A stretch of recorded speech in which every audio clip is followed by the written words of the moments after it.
Middle of learning, we are in the middle of discussing what happens or how can we help someone who is not permitted to fast on a public fast day, such as the soon-to-come Asar B'Teves, unless Mashiach comes first, which that would be really nice. And they feel guilty or frustrated that they're unable to fast.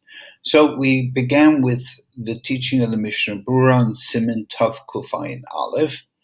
And I'd like to just continue with this Mishnah Berurah. And he says as follows: V'ra'isi kasuv b'sefer achad, I saw it written in the sefer, shekisha adam rotzeh lisnadev taanis, a person wants to contribute a taanis, meaning one is not obligated to fast. But in a process of teshuvah, one wants to accept a fast in order to achieve forgiveness or to work on himself.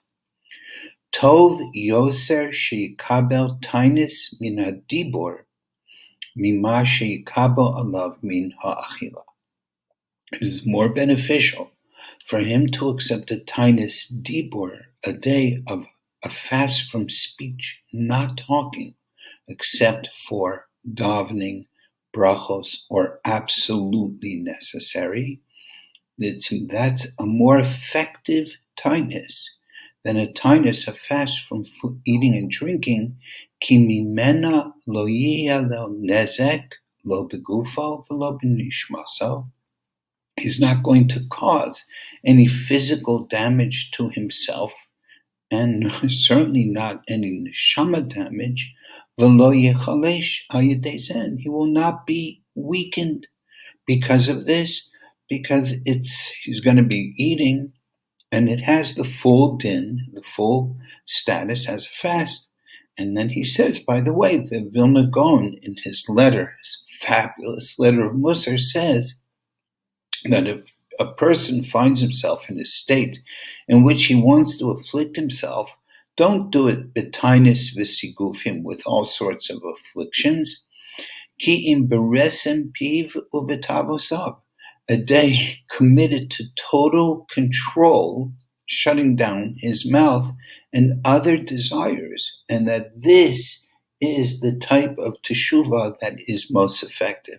So perhaps we can encourage those who cannot physically fast because of the current health situation, that if they want to fast or fulfill the fast, there is another way to do it, which would be through a taanis dibur, through a day of not talking at all except in tefila or brachos, and when absolutely necessary. And remember, when accepting the fast, one must be clear about the conditions of speech one would consider absolutely necessary.